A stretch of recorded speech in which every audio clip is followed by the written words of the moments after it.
امریکی وزیر دفاع پیٹ ہیگسیت نے کانگریس میں صدر ڈونلڈ ٹرمپ کے $1.5 ٹریلین دفاعی بجٹ کا دفاع کرتے ہوئے کہا کہ امریکہ کو دنیا کی سب سے طاقتور فوجی قوت برقرار رکھنے کے لیے یہ رقم ضروری ہے۔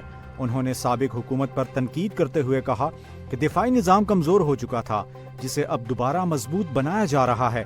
ایران سے متعلق سوالات پر انہوں نے کہا کہ ہر صورتحال کے لیے امریکی فوج کے پاس مکمل منصوبے موجود ہیں۔ ان کا کہنا تھا کہ امریکہ کا ہدف ایران کو جوہری ہتھیار حاصل کرنے سے روکنا ہے۔ مجوزہ بجٹ میں جدید ہتھیاروں، AI اور میزائل دفاعی نظام پر سرمایہ کاری شامل ہے، جبکہ بعض ارکان نے جنگی اخراجات پر تحفظات کا اظہار کیا۔ برطانوی جریدے کی رپورٹ کے مطابق روس نے ایران کو ایسے جدید ڈرونز فراہم کرنے کی پیشکش کی ہے جنہیں جیم نہیں کیا جا سکتا۔ ان ڈرونز کو آپٹک فائبر ٹیکنالوجی کے ذریعے کنٹرول کیا جاتا ہے اور انہیں خلیج فارس سمیت مختلف علاقوں میں امریکی اور اتحادی افواج کے خلاف استعمال کیا جا سکتا ہے۔ رپورٹس میں کہا گیا ہے کہ روسی افواج یہی ڈرونز یوکرین جنگ میں بھی مؤثر طور پر استعمال کر چکی ہے، تاہم دستاویزات میں یہ واضح نہیں کیا گیا کہ پیشکش کب کی گئی اور آیا ایران نے اسے قبول کیا یا نہیں۔ مدینہ منورہ میں مسجد قباء میں زائرین اور نمازیوں کی سہولت کے لیے جدید خودکار ٹیکسی سروس روبو بس متعارف کرا دی گئی ہے۔ سعودی حکام کے مطابق یہ منصوبہ محفوظ، جدید اور ماحول دوست سفری نظام کے تحت سعودی ویژن 2030 کی ڈیجیٹل ٹرانسفارمیشن حکمت عملی کا حصہ ہے۔ روبو بس مصنوعی ذہانت، سینسرز اور ہائی ریزولوشن کیمروں سے لیس ہے جو مسافروں اور ارد گرد کے ماحول کی حفاظت یقینی بناتا ہے۔ یہ سروس مسجد قباء کے اندر تقریباً 700 میٹر کے مخصوص راستے پر بغیر ڈرائیور کے چلائی جائے گی۔ ابتدائی طور پر اس منصوبے کا 60 روزہ ٹرائل کیا جا رہا ہے، جس میں اس کی کارکردگی اور سیفٹی کا جائزہ لیا جائے گا۔ آسٹریلیا کے خلاف 3 ون ڈے میچز کی ہوم سیریز کی تیاری کے لیے Pakistani white ball cricket team کے کیمپ میں 25 کھلاڑیوں کو بلائے جانے کا امکان ہے۔ ذرائع کے مطابق سلیکٹرز، کپتان اور ہیڈ کوچ نے کیمپ کے لیے ممکنہ کھلاڑیوں کی فہرست تیار کر لی ہے۔ کیمپ میں کھلاڑیوں کی پریکٹس میچز ہوں گے، جن میں ایک لاہور اور ایک راولپنڈی میں کرانے کی تجویز ہے۔ کیمپ کا آغاز 15 مئی سے ہونے کا امکان ہے۔ فہرست میں سائم ایوب، شاداب خان، فخر زمان اور حارث رؤوف سمیت متعدد کھلاڑی شامل ہیں، جبکہ کچھ سینئر وائٹ بال کرکٹرز کو شامل نہیں کیا گیا۔ اسلام آباد سے اہم قانونی خبر شامل کرتے ہیں۔ سپریم کورٹ نے اسلام آباد ہائی کورٹ کو حکم دیا ہے کہ وہ انسانی حقوق کی وکیل ایمان مزاری اور ان کے شوہر ہادی علی چٹھا کی سزا معطلی کی درخواستوں پر فوری فیصلہ کریں۔ جسٹس وحید کی سربراہی میں 3 رکنی بینچ نے اس کیس پر سماعت کی۔ دوران سماعت وکلاء نے شکایت کی اپیلوں پر سماعت میں غیر معمولی تاخیر کی جا رہی ہے، جس سے انصاف کے تقاضے متاثر ہو رہے ہیں۔ عدالت نے سزا کی معطلی کے پیرامیٹرز پر بھی تفصیلی تبادلہ خیال کیا۔ یہ معاملہ اس وقت قانونی حلقوں میں کافی اہمیت اختیار کر گیا، کیونکہ انسانی حقوق کے محافظوں کی آزادی اور شفاف عدالتی کارروائیوں پر سوال اٹھائے جا رہے ہیں۔ اب گیند ہائی کورٹ کے کورٹ میں ہے کہ وہ کب تک اس حساس معاملے پر اپنا حتمی فیصلہ صادر کرتی ہے۔ پاکستان میں عید الاضحیٰ کی آمد قریب ہے اور اس حوالے سے ایک بڑی اپ ڈیٹ سامنے آئی ہے۔ وفاقی ادارے سپارکو نے پیشگوئی کی ہے کہ اسلامی سال کے آخری مہینے ذوالحج کا چاند 17 مئی کی شام کو نظر آنے کے قوی امکانات ہیں۔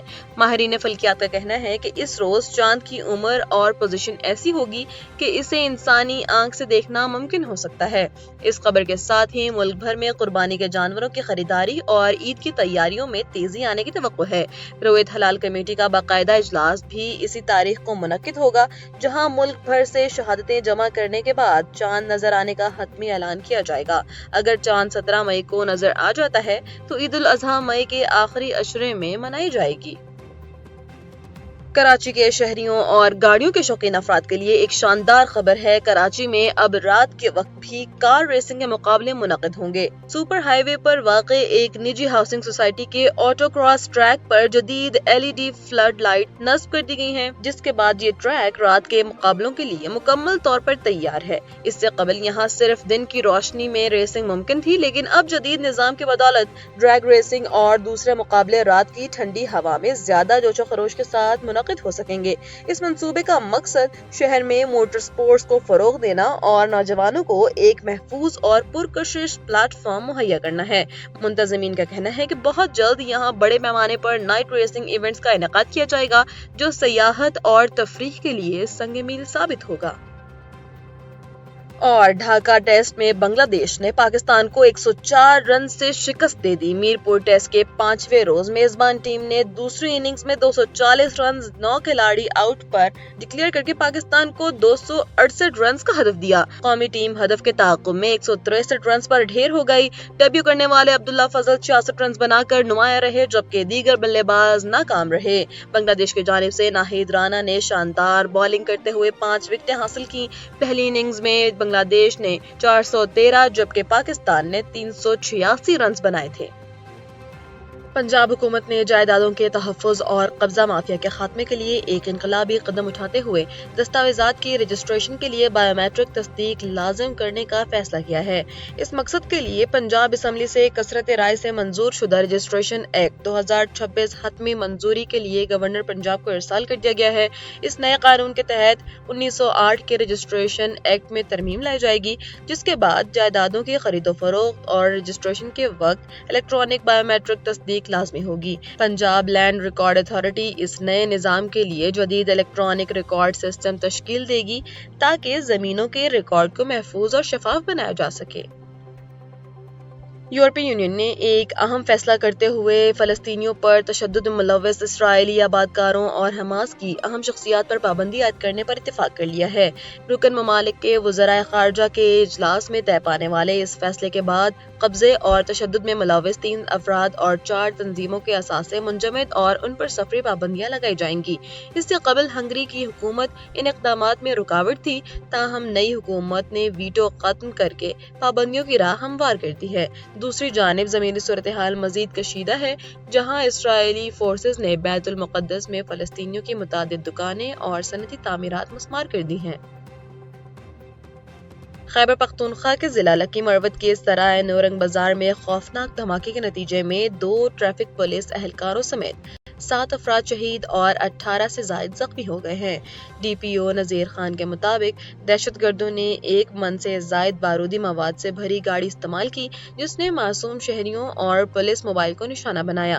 ہسپتال انتظامیہ نے زخمیوں میں خواتین اور بچوں کی موجودگی کی تصدیق کرتے ہوئے سرائے نورنگ ہسپتال میں ایمرجنسی نافذ کر دی ہے۔ وزیر اعلیٰ کے پی کے سہیل آفریدی نے واقعے کی رپورٹ طلب کر لی ہے، جبکہ وفاقی وزیر داخلہ محسن نقوی نے دھماکے کی شدید مذمت کرتے ہوئے دہشت گردی کے خلاف قومی عزم کا اعادہ کیا ہے۔ امریکہ میں ایران کے ساتھ جاری جنگ کے معاملے پر سیاسی محاذ گرم ہو گیا، جہاں ڈیموکریٹ رہنما سینیٹر چک شومر نے صدر ڈونلڈ ٹرمپ پر کڑی تنقید کرتے ہوئے اس جنگ کو غیر قانونی اور مہنگا قرار دے دیا۔ چک شومر نے ایکس پر اپنے بیان میں کہا کہ صدر ٹرمپ بغیر کسی واضح حکمت عملی کے قوم کو جنگ میں دھکیل رہے ہیں، جس کا خاتمہ مہنگائی اور افراتفری کو روکنے کے لیے ضروری ہے۔ انہوں نے اعلان کیا کہ ڈیموکریٹس اس ہفتے وار پاورز ریزولوشنز پر 7ویں بار ووٹنگ کرائیں گے تاکہ امریکی فوج کو واپس بلایا جا سکے۔ واضح رہے کہ امریکی قانون کے تحت کانگریس کی منظوری کے بغیر طویل جنگ جاری نہیں رکھی جا سکتی، تاہم ریپبلکن اکثریت کے باعث اب تک ایسی تمام کوششیں ناکام رہی ہیں۔